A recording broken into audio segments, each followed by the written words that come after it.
Okay, so everybody managed to get your login information, log in, you saw the courses, you obviously saw the community, that all worked? We're all good? Okay, awesome. This quote follows me everywhere, and now that I've focused on it, it follows me even more. But it says it all, it's the theme for today. I think once, maybe it'll follow you around now that you've seen it. I'm sure you've seen it before. So why do we even need to worry about this? We need to understand how to measure sound waves. We want to, most importantly, detect polarity relationships and phase coherency of two signals. So phase is a relationship between two signals. So when we look at a sine wave and it goes up and then down, let's say that's our kick drum mic on a drum kit, and then we put a second mic on the kick, we want that mic to also go up and then down. If it goes down and then up, those two microphones are considered to be 180 degrees out of phase or have opposite polarity, same thing. You want to avoid that because that makes quiet sounds. It takes away all the life out of your sound. And once you learn how to maximize the polarity and the phase, you can maximize your voltage, the amount of voltage running through the electronics, or the amount of digital representation of voltage in your DAW. And once you do that, you can bring down your faders and your mix will be louder than somebody who hasn't played by these rules. Sorry to interrupt. It's just for phase, you said it was the relationship between two signals. So for example, if you're using kick drum samples, as if you're just using one sample, no problem. There's no relationship. As soon as you add a second sample, now they're relative to each other. Now there's a relationship. So you want to make sure that the sine wave goes up and then down on both of them. You know what I mean? It's in relation to each other. You know what? I'm excited for this section because I've definitely done this to my music before. It's huge. So those are what I call apples and apples, kick drums and kick drums. It doesn't matter as much with apples and oranges, so your kick drum and your bass line, but it still does. It's not as brutal, but it's still bad. You still want everything to go up and then down, generally, even though they're gonna be slightly different from each other anyway. So what happens if you don't do this? Your drums specifically will be out of phase. You'll get quiet mixes and you won't know why. And you'll be confused by things like, what does level mean? Are you talking about how loud it is in the room or how my meters look in my DAW? What's the difference between those things? That's what we're doing today. So the solution is understanding the 9 properties of sound. Polarity is a big part of it. Phase is a big part of it.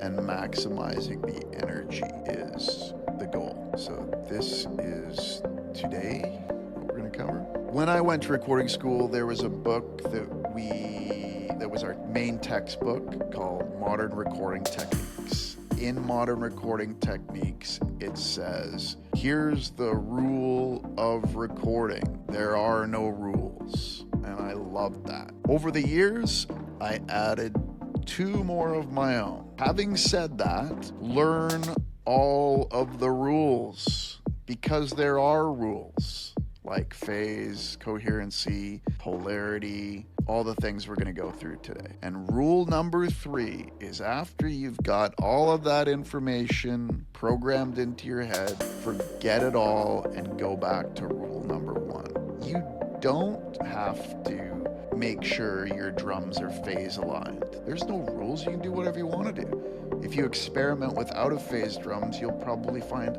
amazing things.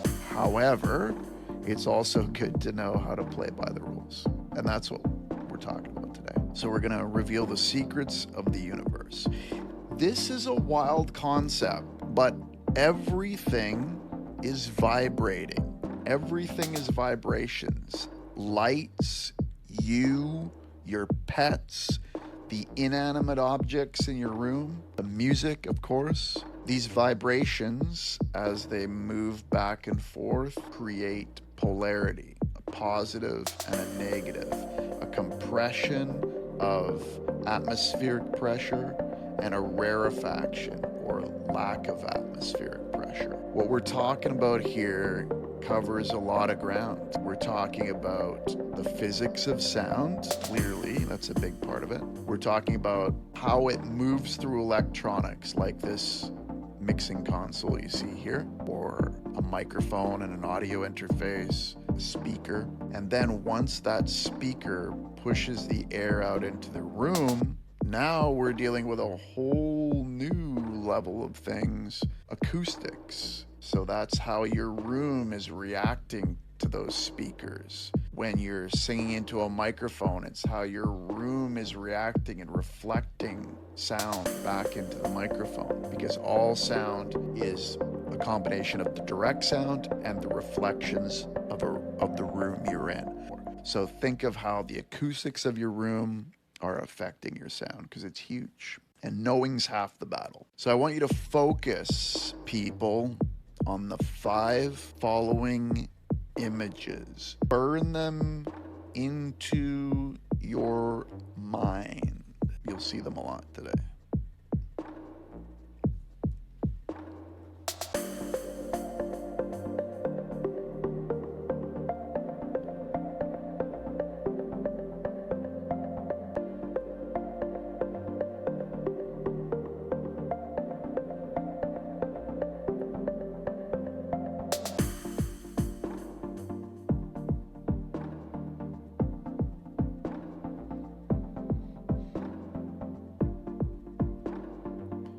See how they all connect?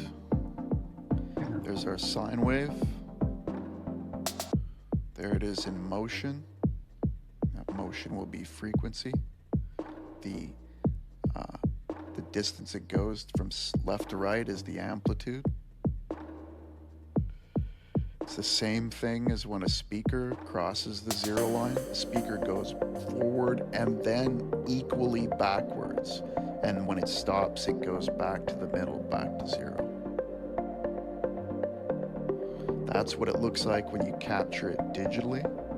You can see the top part is the positive, the 0 line in the middle, and the bottom part is the equal negative. So that's a digital representation of that.